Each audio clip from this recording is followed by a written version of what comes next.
नमस्कार दोस्तों। मेरा नाम है सुनील वशिष्ठ, वैदिक एस्ट्रोलॉजर। आज हम आप सभी के लिए एक बहुत ही उम्दा टॉपिक लेकर के आए हैं। टॉपिक है हमारे स्वास्थ्य की रक्षा कैसे करें। जब स्वास्थ्य का प्रश्न आता है तो उसमें सभी एक्सपर्ट डॉक्टर्स कहते हैं कि अगर पेट को ठीक रखो तो आपके शरीर के 80% रोगों में कमी हो सकती है। और पेट से जुड़ी हुई रोगों के बारे में अब हम एक श्रृंखला करने जा रहे हैं। आज इसके फर्स्ट एपिसोड में हम आरंभ करने जा रहे हैं एक ऐसी बीमारी से जो आमतौर पर अक्सर किसी ना किसी को हो ही जाती है। वैसे तो देखने में ये बहुत ही सामान्य सी समस्या है, परंतु कुछ लोगों को ये समस्या लगातार बनी रहती है।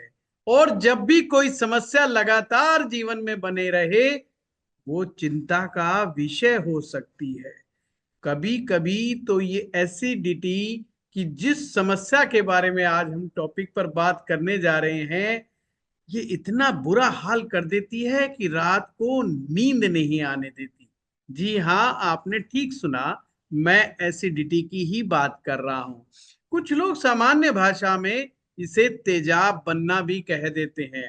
कुछ लोग कहते हैं कि खट्टी खट्टी डकारें आती हैं, मन खराब हो जाता है, रात को नींद नहीं आती है, छाती में जलन होने लग जाती है। कुछ ऐसे लक्षण लोगों के सामने आते हैं। पर आज हम इसके बारे में विस्तार से जानकारी प्राप्त करेंगे आयुर्वेद के एक्सपर्ट डॉक्टर अमित जी से। अमित जी, सबसे पहले तो आपका बहुत बहुत स्वागत है हमारे इस नमस्कार। चैनल में। और मैं आपका बहुत बहुत साधुवाद आपको करता हूं कि आपने अपना कीमती समय निकाला और बहुत उपयोगी जानकारी आप आज देने जा रहे हैं। क्योंकि बहुत सारे हमारे पर्सनल मैसेज पर बहुत सारे व्यूअर्स के ये डिमांड थी कि आप एसिडिटी के बारे में, गैस के बारे में जरूर चर्चा करें। तो डॉक्टर साहब, आप बताएं, ये जो एसिडिटी है, इसके बनने के मेन कारण क्या है? सबसे पहले तो मैं एसिडिटी के बारे में ही बोलना चाहूंगा कि इससे जस्ट एक सिंपल थिंग होती है कि हमारे स्टोमक में एसिड का एक्सेस मात्रा में प्रोड्यूस होना। ये मुख्य तौर से हमारे पित्त के बढ़ जाने से हो जाती है। और इसके मुख्य कारण है हमारा सबसे पहला कि गलत तरह का फूड हैबिट्स। जैसे कि हमने स्पाइसेस वाला कोई फूड खा लिया है, या कोई तीखी चीजें खा ली हैं, या हमने एक ज्यादा मात्रा में मूंगफली खा ली है, या जिसकी तासीर गर्म है, या हमने छुहारे खा लिए हैं, या किसी तरह का हमने बाहर मार्केट में आजकल चाप्स वगैरह मिलती हैं, पनीर टिक्का मिलता है जो बहुत ही ज्यादा स्पाइसी होता है। वो हमारे स्टोमक के एसिड को प्रॉब्लम में बढ़ाने लगता है, जिसकी ज्यादा वजह बढ़ाना शुरू कर देता है, ज्यादा कहने बढ़ाना का शुरू कर मतलब। देता है। या तो डॉक्टर साहब ऐसा भी कह सकते हैं कि कुछ लोग बड़े फूडी टाइप के होते हैं, कुछ ज्यादा खाने की कोशिश करते हैं, या कहते हैं कि पेट भर जाता है, मन नहीं भरता, इसलिए जहां पर भी कुछ दिखाई दे जाए वहां कुछ ना कुछ वो शुरू हो जाते हैं। हाँ, इसीलिए इसी ये भी एक सबसे मेन कारण है कि हमने एक छोटा सा मील और स्लोली स्लोली करके खाना चाहिए। ये नहीं कि जहां जो कुछ मिल गया हमने खा लिया, और हमने बहुत क्विकली फास्टली उसको खा लिया। उसको हमें शांति से भी बैठ के खाना चाहिए, फास्ट खाने से भी। और बहुत जल्दबाजी में कि बस खड़े खड़े हमने दो पीस यहाँ से खा लिए, दो पीस हमने वहां से खा लिए, उससे भी हमें एसिड रिफ्लेक्स होने लगता है। यानी कि खाना चबाना है, उसको निगलना नहीं है। निगलना नहीं है। जैसे हम वो खाना निगलेंगे और वो एकदम से हमारे पेट में जाएगा, तो वो एक इरिटेशन डेवलप करता है पेट में जाके, और वो प्रॉपरली चबाया हुआ नहीं होता है, जिसकी वजह से उसको डाइजेस्ट करने में भी काफी वक्त लग जाता है। और जब जिस चीज को वक्त लगेगा तो वो स्वाभाविक सी बात है कि वो वहां पे कोई ना कोई कोज कारण एसिडिटी का जरूर उत्पन्न करेगा। तो डॉक्टर साहब इसके सामान्यतः लक्षण क्या पाए जाते हैं? जो मैंने बताए वही लक्षण है या उसके अलावा भी कुछ और लक्षण हो सकते हैं? इसमें सबसे सामान्य लक्षण, सबसे जो पहला लक्षण है उसमें हमारा बर्निंग सेंसेशन आती है, कि हमें थोड़ी सी पेट में ऊपर की तरफ जलन महसूस होती है। किसी किसी को हार्ट बर्न यानी कि चेस्ट पेन, हार्ट में जलन जैसी भी महसूस होने लगता है। और बहुत ही ज्यादा सीवियरिटी हो तो ये हमें गले तक भी इतनी जलन होती है कि हम इतना डिस्कम्फर्ट फील करने लगते हैं कि ना हम बैठ पाते हैं ना हम लेट पाते हैं, और एक बॉडी में हैवीनेस भी हमें आने को मिलती है। किसी को कुछ थोड़ी कम है तो उसे नोजिया टाइप से होता है, कि नोजिया मतलब कि वॉमिट सेंसेशन होना, वॉमिट तो नहीं आती बट वॉमिट जैसी सेंसेशन आने लगती है। कुछ लोगों को एसिडिटी नहीं फील होती बट उनको है ना कफ आने लगता है, और वो हम उसको किसी कफ रोग से जोड़ लेते हैं, बट वो कई बार वो कफ एसिडिटी की वजह से हो रहा होता है। वो वो गले की गले एक में प्रकार की ड्राइनेस है। ड्राइनेस है वो, और वो तो ये तो ड्राइनेस। रात को जो जिन लोगों को अक्सर खांसी होती है और उनको जलन नहीं होती है, पर रात को उठ उठ के बीच बीच में खांसी आती रहती है, तो शायद ये ये भी एसिड इसी का रिफ्लेक्स का ही ही कमाल लक्षण है। है, ये एसिडिटी का ही कमाल है, और उसी मतलब की ये वजह से साइलेंट एसिड रिफ्लेक्स है ये। रिफ्लेक्स है ये। और इसमें कई बार हमें थोड़ा सावधानी भी बरतनी चाहिए। एक इम्पोर्टेंट बात मैं यहाँ बोल रहा हूँ कि इसके साथ साथ जो एक एज फैक्टर लोग होते हैं, 45-50 से ज्यादा के होते हैं, अगर उनको ज्यादा चेस्ट पेन, बर्निंग के साथ साथ चेस्ट पेन हो रहा होता है, जिनकी एज 45-50 या उससे ज्यादा होती है, तो उनको एसिडिटी के समय हार्ट बर्न बर्न के साथ साथ उनको हार्ट का पेन भी होता है। तो इसमें हमें सावधानी से काम लेना हो चाहिए, और हमें डॉक्टर से जाके एक बार चेकअप जरूर करा लेना चाहिए कि कहीं वो हार्ट का तो नहीं। भले ही वो हमारा एसिडिटी का हो, लेकिन उसमें कई बार हम कंफ्यूज हो जाते हैं और यहाँ पे हम मिसअंडरस्टैंड कर जाते हैं कि वो केवल एसिडिटी ही तो है, बट वो हार्ट का भी हो सकता है। तो हमें ये एक इम्पोर्टेंट बात को जरूर ध्यान रखना मतलब इसको इन्वेस्टिगेट जरूर करवाना चाहिए इसको। चाहिए। केवल अपने मन से मान करके कि मात्र एसिडिटी है ये तो ठीक हो जाएगी, ये कह हाँ, करके नहीं छोड़ना चाहिए। तो नहीं डॉक्टर साहब छोड़ना चाहिए। इसमें कुछ सीजन के परिवर्तन होने का भी इस पर इफेक्ट आता है क्या, जो बिल्कुल हमारी आता है। एसिडिटी में? हाँ जी, बिल्कुल जी। आता है। सबसे इम्पोर्टेंट मैं बताता हूँ, रेनी सीजन के अंदर हमारी पित्त प्रकृति में पित्त का प्रकोप होने लग जाता है, और उस समय पित्त बढ़ने चला जाता है, और वो पित्त इकट्ठा होता जाता है हमारे शरीर में। तो इसलिए हमें रेनी सीजन में बहुत सावधानी से खान पान का ध्यान रखना चाहिए। मैं कहूंगा कि मोस्टली कुक्ड फूड आइटम खाएं, और ये पित्त वहां पे कंट्रोल करना चाहिए, और नहीं तो फिर ये इसका प्रकोप फिर हमें रेनी सीजन के जस्ट बाद हमें दिवाली के आसपास देखने को मिलता कहने का मतलब ये वो सीजन है जिसमें हमारा पित्त शरीर का ऑटोमेटिक थोड़ा सा बढ़ा हुआ होता है, और अगर हम जल्दबाजी में कुछ गलत चीजें खा लेंगे, ऐसी चीजें जिन्हें हम ढंग से पचा ना पाए, बाद में वो एसिड क्रिएट कर सकती हैं। ज्यादा स्पाइसी फूड जो है वो एसिड क्रिएट कर सकता है। डॉक्टर साहब ने कुछ मेन रीजन बताए हैं जो मैं एक बार फिर से क्लब कर दूं आपके साथ। डॉक्टर साहब, एक तो आपने बताया कि रेनी सीजन हो सकता है इसका एक बहुत बड़ा रीजन बन जाता है। है।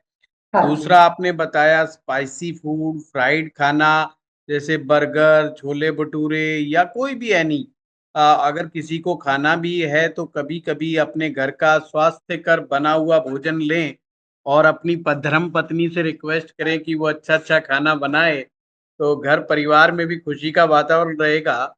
बाहर कभी कभी ये नहीं पता रहता कि जो क्वालिटी ऑफ फूड दिया जा रहा है आपको, उसका क्या रहेगा। कभी कभी वो दिखावे के चक्कर में ज्यादा ऑयली खाना भी परोस देते हैं, और कभी भी भूल करके ओवर ईटिंग ना करें। डॉक्टर साहब, ओवर ईटिंग के ऊपर कमाल की बात मैं आपको ज्योतिष की तरफ से बताऊं। हमारे ज्योतिष में कुंडली में 12 भाव होते हैं, और हाँ जी। 12 भाव में से आ, दो भाव ऐसे हैं जो मारक भाव हैं। जो कुंडली का दूसरा भाव होता है वो मारक भाव होता है। और वो हमारे खान पान का है, हमारे भोजन का है। वो हमें बताता है कि हमारी खान पान की आदतें कैसी रहेंगी। यदि वहां पर कोई भी मैलेफिक प्लैनेट्स अगर वहां पर बैठ जाता है तो व्यक्ति आदतन स्पाइसी फूड खाने का शौकीन होता है। मैं इस बात से लिंक कर रहा हूं कि जो आपने मुख्य मुद्दा उठाया, बाहर का खाना, जंक फूड, स्पाइसी फूड, तला फला, ये बेमतलब का खाना खाना और उससे बिना मतलब का पेट भर लेना, आवश्यकता से अधिक खाना खाना, मारक का मतलब ही होता है मारने वाला। हाँ यानी जी। कि अगर आपने अपने भोजन का दुरुपयोग किया तो उससे आपको हानि प्राप्त हो सकती है बजाय लाभ के। भोजन हमारे लिए ऊर्जा का मुख्य सोर्स है, एक प्रकार से उससे ऊर्जा प्राप्त होती है और ऊर्जा से ही हम लोग सभी चलायमान होते हैं। और अगर ये ऊर्जा हमारी गड़बड़ा जाएगी, अगर हमने इसका दुरुपयोग किया तो हम बहुत बड़ी सीरियस प्रॉब्लम में आ जाएंगे।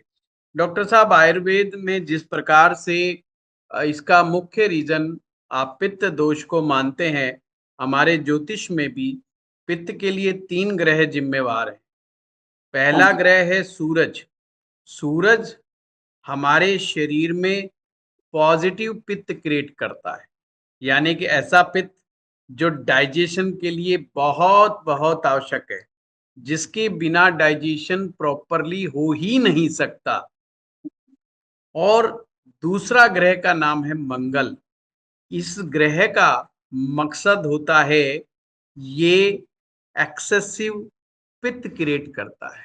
ये ही एक ऐसा प्लेनेट है जो ज्यादा पित्त क्रिएट करने का काम करता है।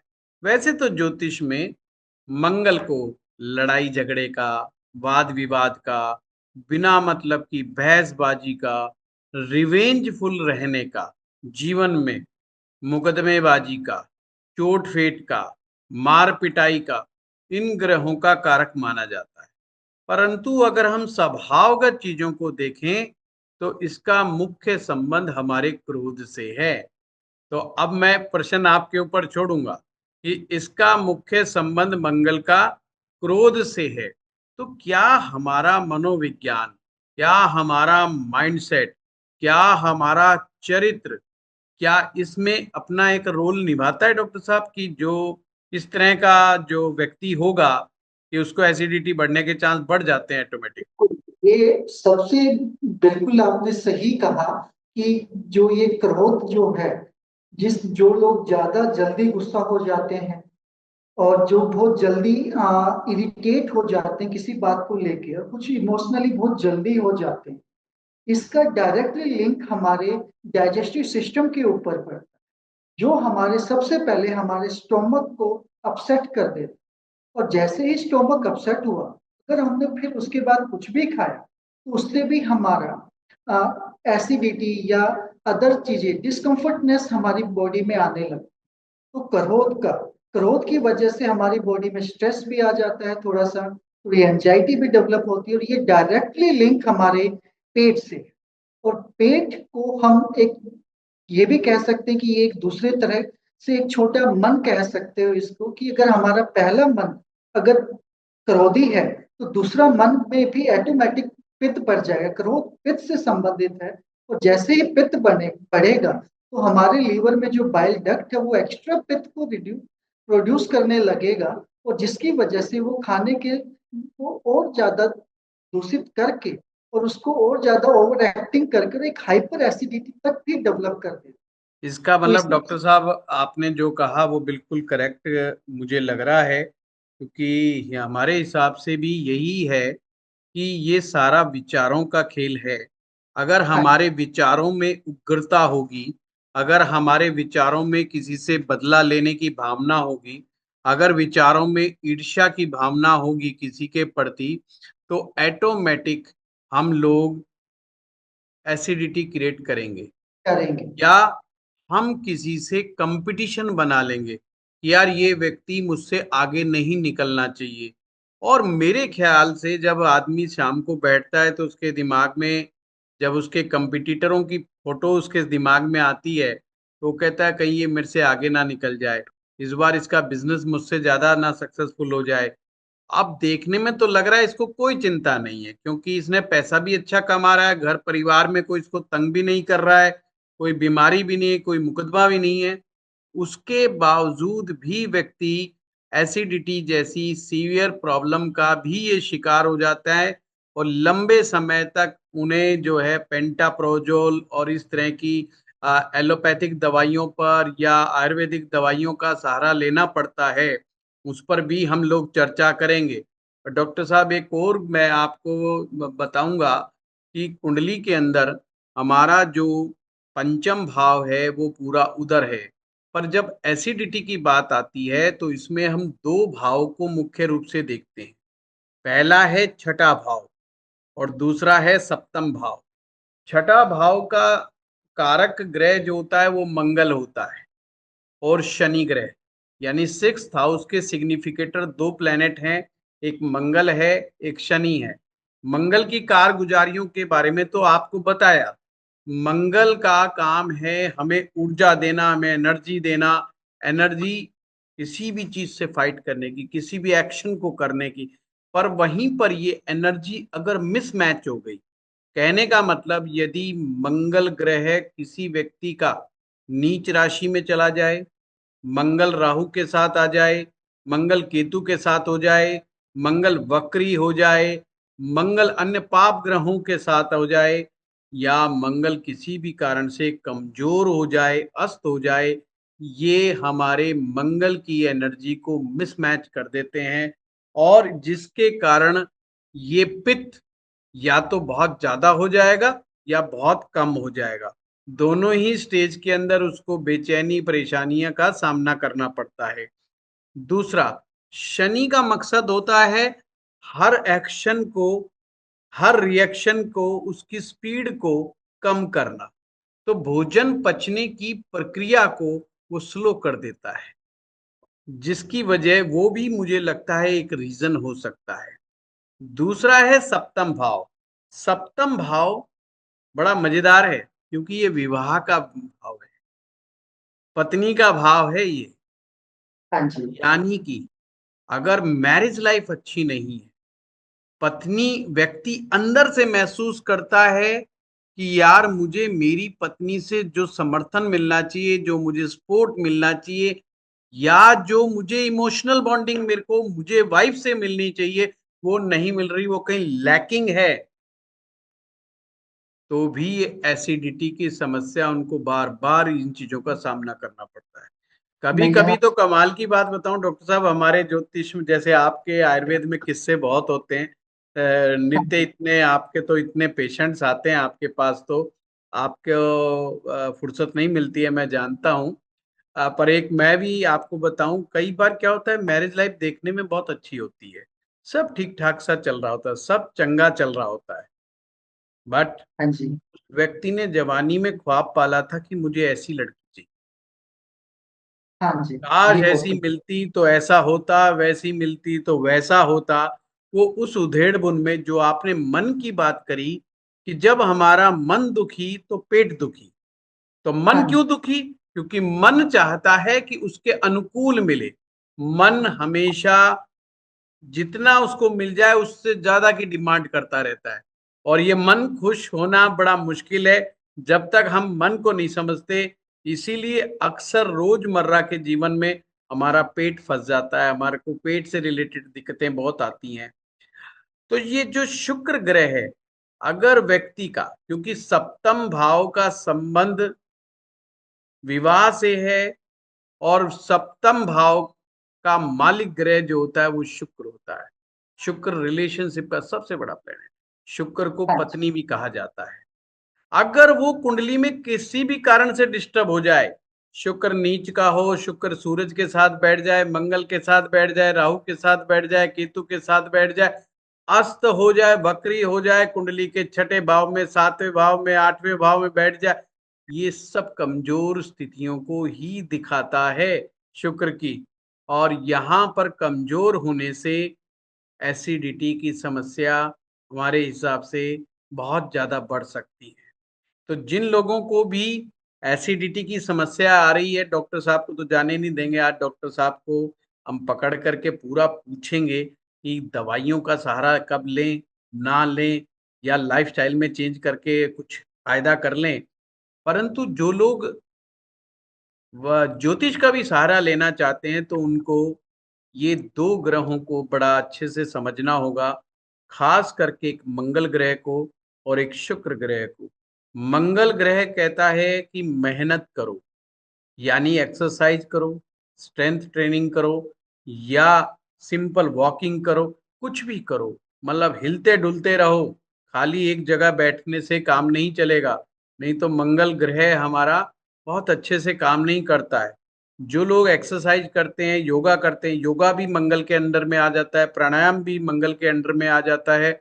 ये कोई भी शारीरिक एक्टिविटीज जो होगी वो आपको मंगल ग्रह के अंडर में आ जाती है। और दूसरा, प्रेम करो, सुख अनुभव करो।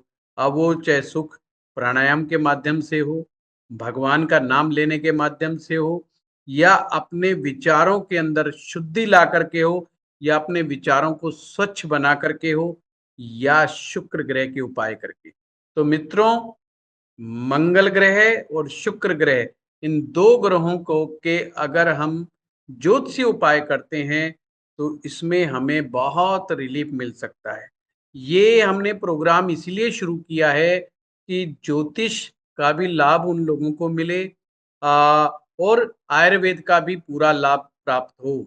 और डॉक्टर साहब जो हैं बहुत एक्सपर्ट आयुर्वेदाचार्य हैं, और बड़े अच्छे प्रैक्टिस है डॉक्टर साहब की।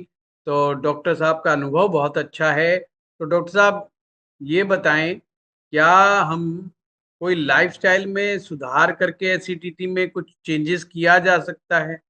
क्या करना चाहिए?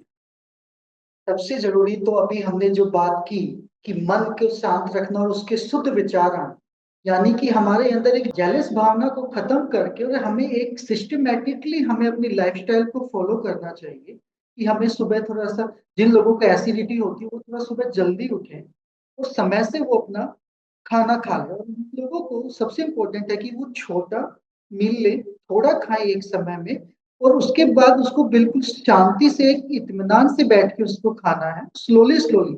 लगभग एक मील को फिनिश करने में हमें 15 से 20 मिनट चाहिए। इसके बाद हमें दोपहर का खाना फिर रात का खाना समय पे कर ले। तो इसमें हमें रात को जल्दी भी सोना होता है। तो ये हमें एक रूटीन बनाना होता है। सिंपल सा लाइफस्टाइल की अगर हम बात करें तो एक बहुत ही सिंपल लाइफस्टाइल।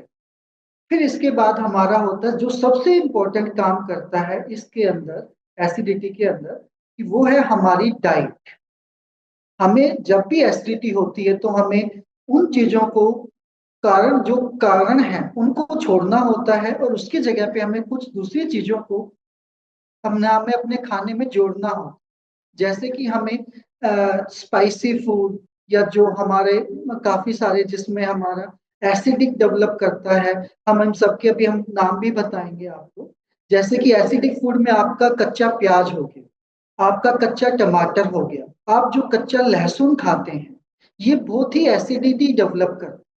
पर डॉक्टर तो साहब, इस ये तो सबसे ज्यादा सलाद के नाम पर हमारे देश में खाया जाता है कि भाई ये खाना खा रहे हैं तो सलाद ले लो, प्याज का सलाद ले लो, खीरा ले लो, टमाटर ले लो, मूली ले लो। तो इसका एक प्रॉपर कॉम्बिनेशन होना चाहिए। ये नहीं कि हमने केवल प्याज और टमाटर खा लिया या हमने प्याज की मात्रा को ज्यादा कर दिया। ये एक बैलेंस में होना चाहिए, क्योंकि हम हर कोई मानता है कि बैलेंस, हर चीज का एक बैलेंस होना चाहिए। कि हमने प्याज लिया है तो प्याज हो, उसमें थोड़ा सा खीरा हो, थोड़ा टमाटर हो। तो खीरा न्यूट्रलाइज कॉम्बिनेशन, खीरा एसिडिटी को कंट्रोल करता है। तो आपको जब अगर प्याज खाना है तो खीरा ऐड करना ही पड़े। तो ये सबसे एक इम्पोर्टेंट चीज है। और जो लोग लहसुन खाते हैं, कच्चा लहसुन, तो जिनको कफ बहुत ज्यादा है वो तो वो ले सकते हैं। 1% हम मान लेंगे कि उनको वो नुकसान नहीं देगा, वो भी एक लिमिटेड समय के लिए कि 15 दिन 20 दिन के लिए। लेकिन जिनका ऑलरेडी पित्त ज्यादा है या जिनको हाइपर एसिडिटी की प्रॉब्लम है, उनको कच्चा लहसुन बिल्कुल नहीं खाना चाहिए। हाँ, वो अपनी सब्जी के अंदर जब वो बनती है उसमें थोड़ा बहुत मात्रा में डलवा सकते तो डॉक्टर साहब, आपके कहने के अनुसार कि केवल अंधाधुंध अनुसरण नहीं करना चाहिए, कुछ लोग कोलेस्ट्रोल घटाने के लिए, आर्टरीज की ब्लॉकेज को खत्म करने के लिए इधर उधर से सुन करके कच्चा लहसुन खाने का प्रयास सुबह सुबह करते हैं। कोई 2 कलियां खाता है, कोई 3 खाता है, कोई भून के खाता है, कोई कैसे करके खाता है।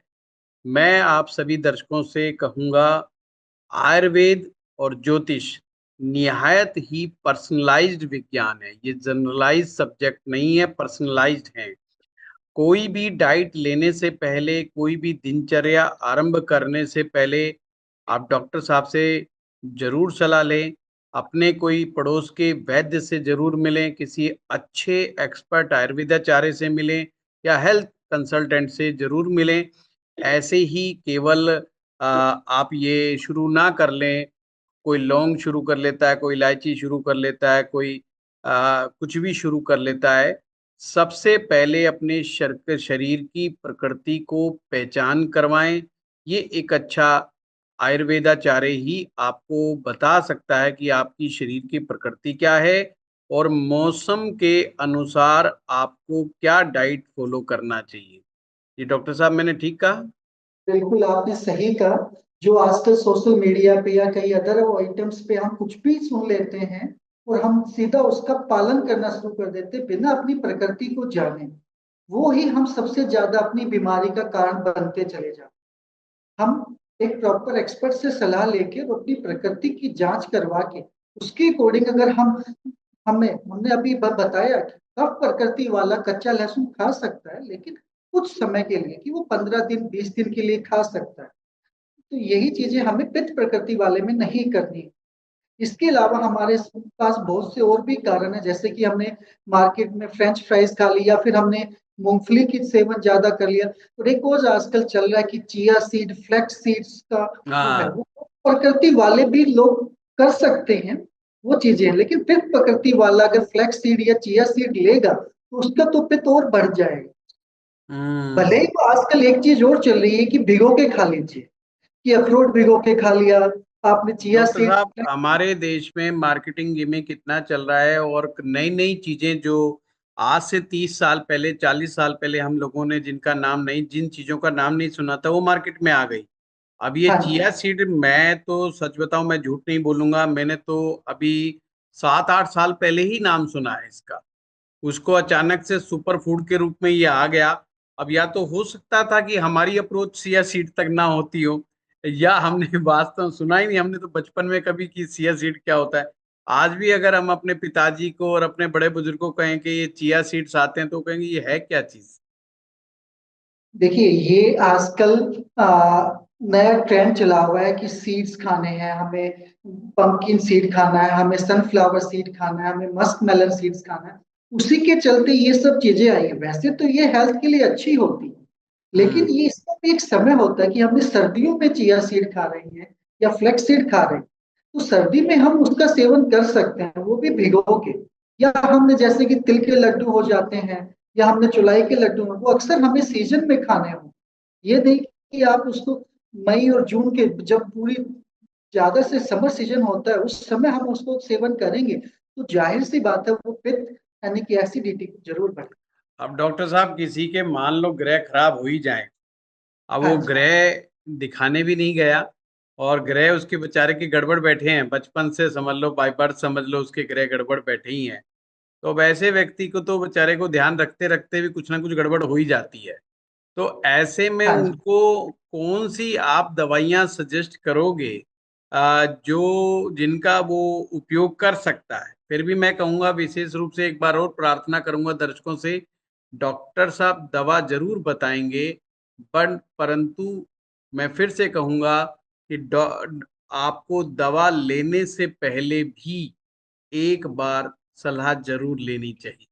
जी डॉक्टर साहब, दवा कौन कौन सा उपयोग मिला है? हाँ जी। सबसे इसमें जरूरी दवा जो है वो है सूद शेखर रस। इसकी अच्छा। टैबलेट्स आती हैं। हाँ अच्छा। जी, सूद शेखर रस है और इसकी टैबलेट्स आती हैं। और इसकी हमें सुबह नाश्ते के बाद, दोपहर खाने के बाद और रात के खाने के बाद हम इसका यूज कर सकते हैं। और इसके साथ में हमें अगर बहुत ही ज्यादा सीवियरिटी होती है एसिडिटी की, जिन लोगों की बहुत ज्यादा है, उन लोगों को हम मुलेठी का काढ़ा हम सजेस्ट करते हैं। लेकिन यहाँ मैं एक बात बोलूंगा कि मुलेठी का काढ़ा डायबिटिक पेशेंट ना, क्योंकि ये काफी मीठा होता है और इससे उसका डायबिटिक लेवल्स बढ़ सकते हैं। और ओ, डायबिटिक पेशेंट को अगर एसिडिटी होती है तो हमारे पास सूप सेकर रस की टैबलेट्स हैं, अभिपत्तिकर चूर्ण है।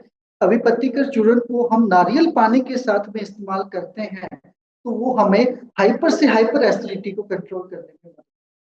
बहुत अच्छा चीज बताया, ये हमने कभी सुना नहीं था कि अविपत्तिकर चूर्ण, जो कि अक्सर हम सभी के घरों में मिल जाता है, और स्वामी जी के प्रचार प्रसार के कारण तो लोग अविपत्तिकर चूर्ण को और भी ज्यादा जान गए हैं। एसिडिटी के समय में अक्सर ले लिया जाता है।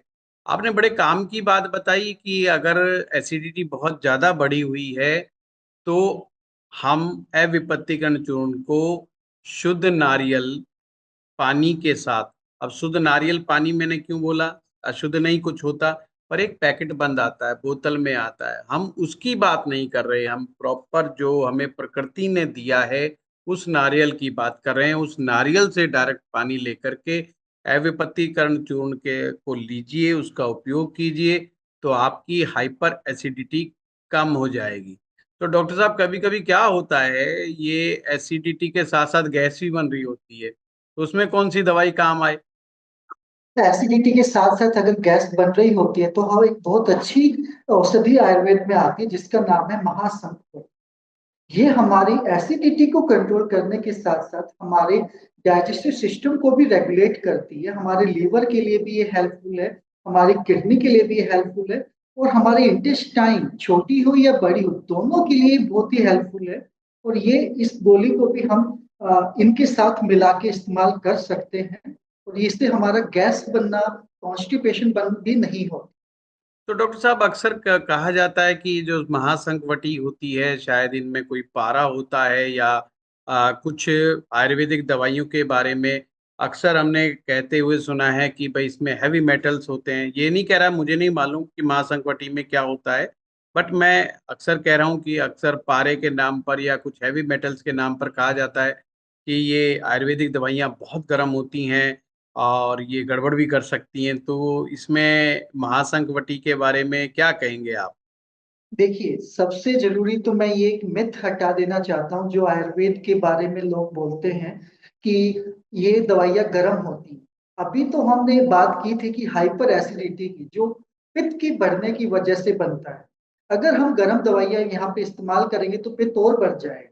तो ऐसा नहीं है कि सभी दवाइयाँ गर्म हो। और दूसरी बात, जो जो हैवी मेटल्स की या जो पारा वगैरह आयुर्वेदिक मेडिसिन में यूज होता है, वो हम कंप्लीटली प्यूरिफाई कर लिया जाता है। उसे हमने अदरक के सवरस में, नींबू के सवरस के अंदर, एलोवेरा के साथ में उसको प्रॉपरली प्यूरिफाइड करने के बाद उसको तब इस्तेमाल किया जाता है जिससे उसका हमारे शरीर पे कोई नेगेटिव इम्पैक्ट नहीं आता है, सिवाय पॉजिटिव इम्पैक्ट के। और जो भी देगा वो सिर्फ पॉजिटिव इम्पैक्ट ही देगा। और महासंकटवटी में ऐसा कुछ भी नहीं है कि जिससे कि वो हमारे बॉडी पे कोई नेगेटिव इम्पैक्ट दे। एक जनरल कुछ तो हर्ब्स इसके डॉक्टर साहब, अंदर। जनरली हम ये महासंकवटी जो एसिडिटी में भी काम आती है, कॉन्स्टिपेशन में भी काम आ रही है, गैस्ट्रिक इश्यूज में भी काम आ रही है, तो अक्सर सामान्यता कितने दिनों तक इसको लिया जा सकता है? देखो, वैसे तो ये हमें जो आयुर्वेद में हमें मिनिमम कोर्स है दवा का, वो कम से कम 4 महीने तक जरूर करना चाहिए, विद प्रिकॉशंस कि हमें क्या खाना है और क्या नहीं खाना है। उसके साथ में 4 महीने अगर हमने प्रॉपरली दवा को ले लिया तो लगभग हमारा सारा सिस्टम ठीक हो जाए और तो जिसे हमारे कहते हैं प्रॉपर जड़ बॉडी से इलाज। जड़ से इलाज।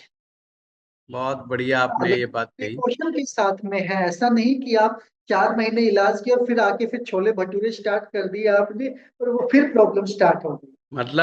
मतलब डाइट के ऊपर कंट्रोल करना है, लाइफस्टाइल को सही करना है, और फिर दवा का उचित उपयोग करना है, वो भी अच्छे आयुर्वेदाचार्य के अंडर गाइडेंस में, तो ही लाभ होगा। और अगर फिर भी कुछ कमी रह जाती है तो ग्रहों का इलाज जरूर करें। ग्रहों की शांति करने से या ग्रहों के उपाय करने से भी हमें बहुत मदद जो मिल जाती है। आज सारा खेल मन का चल रहा है। आपसे जब मेरी बात हो रही थी प्रोग्राम के शुरू होने से पहले, तो हमारी चर्चा ये भी चल रही थी कि भाई ये एक साइकोमेट्रिक इशू भी है। तो डॉक्टर साहब, ऐसा है कि हमारे ज्योतिष में चंद्रमा जो है हमारा मन होता है, और हाँ जी। मन की अशांति डिपेंड करती है जब जन्म पत्रिका में चंद्रमा सही अवस्था में ना हो, या जैसे कि चंद्रमा का कमजोर हो जाना, पाप ग्रहों से पीड़ित हो जाना, या अच्छे भाव में उसका विराजमान ना होना, ये कंडीशन। और हमारे ज्योतिष में एक बात कहा जाता है, अच्छे चंद्रमा वाला व्यक्ति ढूंढना मुश्किल है इस संसार के अंदर, क्योंकि ये 80 to 90% लोगों का चंद्रमा किसी ना किसी कारण से डिस्टर्ब होता है।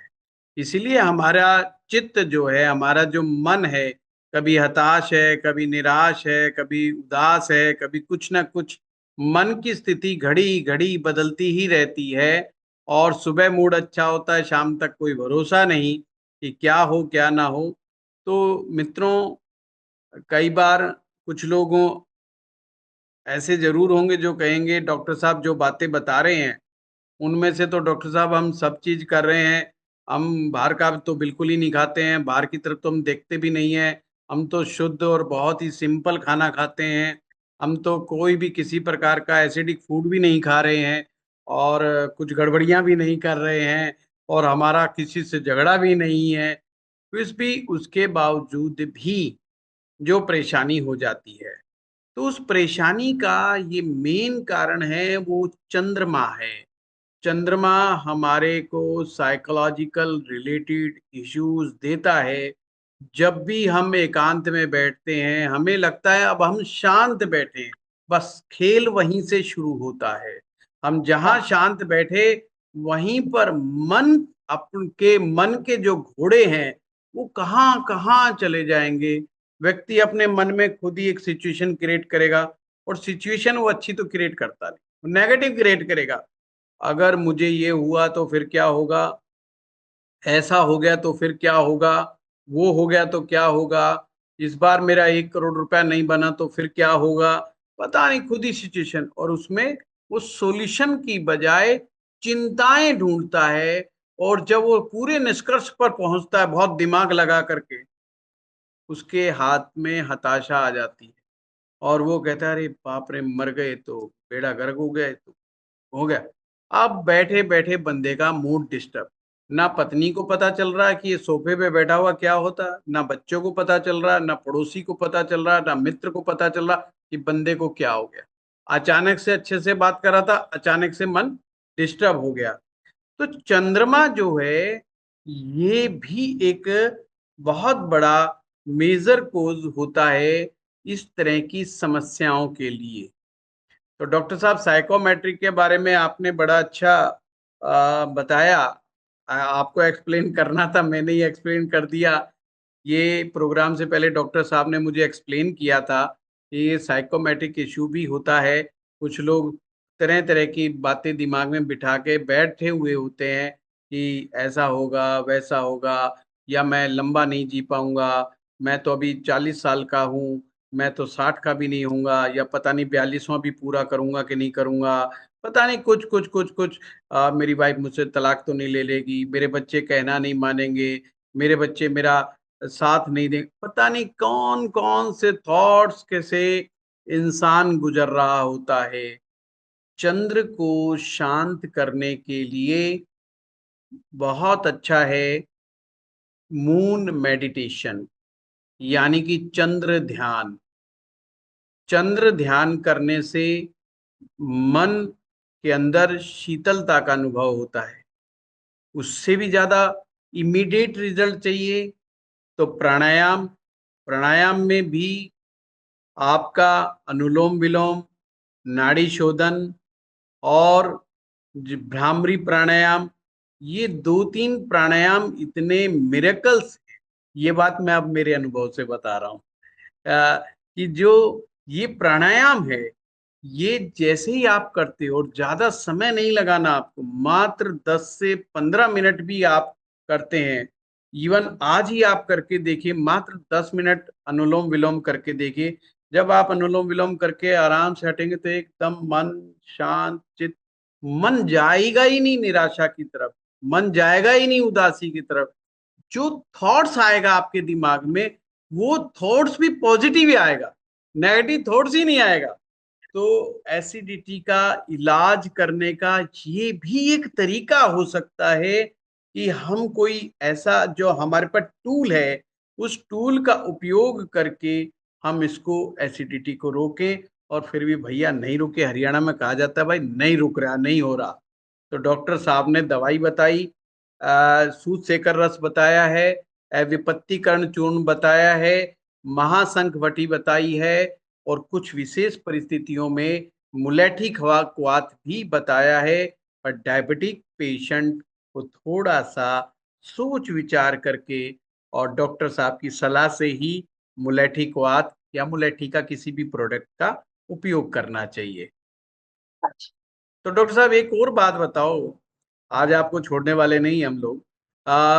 कुछ लोग सुबह सुबह कोई पानी पीने की परंपरा होती है कि भाई कोई सौंफ का पानी पी रहा है, कोई जीरे का पानी पी, तो जिनको एसिडिटी हो वो कोई विशेष पानी पिए या कोई चूर्ण घर पे बना के रख लें, कोई धनिए का चूर्ण, कोई मिश्री का चूर्ण, कुछ होता है ऐसा?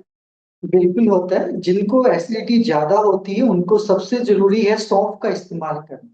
एक तो वो ये भी कर सकते हैं, नंबर एक, कि वो सौंफ को रात को भिगो के रखते हैं और फिर सुबह उठ के उस पानी को गर्म करके और उसको छान के उस पानी का भी सेवन कर सकते हैं। दूसरा, वो हर खाने के बाद सौंफ को चबा सकते हैं, उसको चबा चबा के चूस चूस के उसको लेना होता है।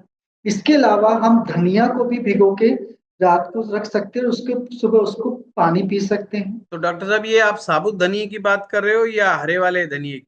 हम साबुत जो सूखा धनिया आता है हम उसकी बात कर रहे हैं। और इस धनिए को हम पीस के पाउडर बना के और इसके साथ में मिश्री मिला के, मिश्री का पाउडर बना के और उसको भी हम खाना खाने के बाद लेते हैं, तो उससे भी ये एसिडिटी बहुत अच्छे से कंट्रोल होता और है। ये इसके मूत्रल भी है मेरे और ख्याल ये से तो। डायबिटिक भी है, तो ये हमारी किडनी और लीवर में से जो टॉक्सिन्स बने होते हैं उसको भी रिमूव करते हैं। इसके अलावा हमें कोकोनट वाटर, हाँ कोकोनट वाटर का ये बहुत विशेष ध्यान रखना कि ये हमें सुबह 10 से और शाम 4 बजे के बीच में ही इसको इस्तेमाल करें जब धूप निकली हो। और दूसरा, ये सबसे बढ़िया अच्छा इफेक्ट दिखाता है, आप लंच के 1 घंटे पहले आप कोकोनट वाटर लें, फ्रेश वाला जो शुद्ध हवा आता है वो वाला, वो बहुत अच्छा काम करता है।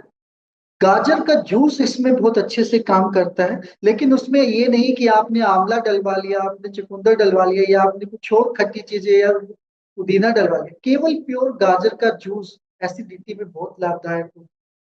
इसके अलावा अगर आपने बहुत ज्यादा एसिडिटी कई बार बनती तो बिल्कुल फ्रिज का चिल्ड वाला ठंडा दूध भी हम यहाँ इस्तेमाल कर सकते हैं। वो दूध में एल्कलाइन नेचर होता है, एसिडिटी को बहुत अच्छे से कवर कर।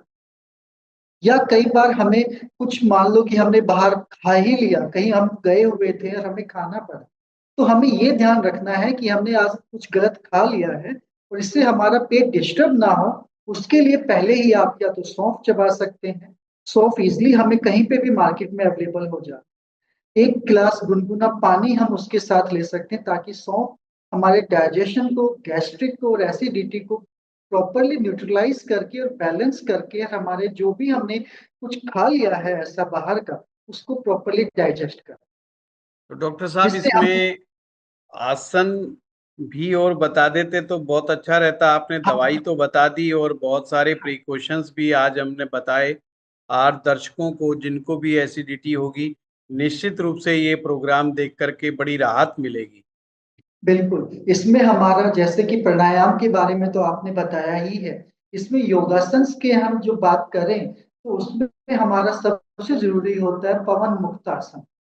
पवन मुक्तासन हमें इसलिए करना जरूरी होता है क्योंकि उसके करने से सुबह पेट अच्छे से साफ हो जाता है और टॉक्सिन्स जब प्रॉपर रिमूव हो जाते हैं तो ऑटोमेटिक ही हमारा शरीर का जो डाइजेशन है वो अपने आप इम्प्रूव होने लगता है। इसमें मंडूक आसन भी हम कर सकते हैं। ये सभी योगा आप 2 से 4 मिनट के लिए सभी को थोड़ा थोड़ा करके टोटल मिला के 10-15 मिनट भी आपने अगर कर लिया तो ये मान के चलिए कि आपका पूरा डाइजेस्टिव ट्रैक्ट, आपका स्टोमक से लेके लीवर से लेके इंटेस्टाइन्स, लार्ज इंटेस्टाइन्स, और सुबह पेट साफ होने से लेके हर एक चीज बहुत अच्छे से आपका एक रेगुलेट हो जाती है, और आपका जो डाइजेस्टिव सिस्टम उसको प्रमोट करती है, वो एक हेल्दी सिस्टम बनने लगता है। और जब हमारा शरीर हेल्दी बनने लगता है डाइजेशन से, तो हमारा मानसिक भी हम हेल्दी होने शुरू हो जाते हैं, और हमारे विचार भी शुद्ध होने लगते हैं। क्योंकि अगर हमारा पेट डिस्कम्फर्ट हुआ तो हमारा मन भी डिस्कम्फर्ट हो जाता है। तो इसीलिए मैं ब्रीफ में थोड़ा सा सारा एक बार दोबारा से ओवरव्यू बताना चाहूंगा कि हमें सुबह उठ के हमें प्राणायाम, योगासन करने चाहिए।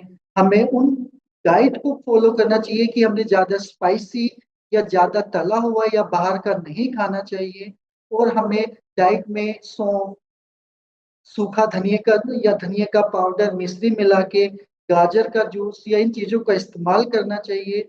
और हम योगासन दोनों वक्त कर सकते हैं, हम सुबह भी कर सकते हैं और शाम के वक्त भी हम योगासन कर सकते बहुत अच्छा डॉक्टर साहब। आज जो हमारा एसिडिटी वाला चैप्टर था, जो उसको हमने बहुत डिटेल में चर्चा किया। हैं।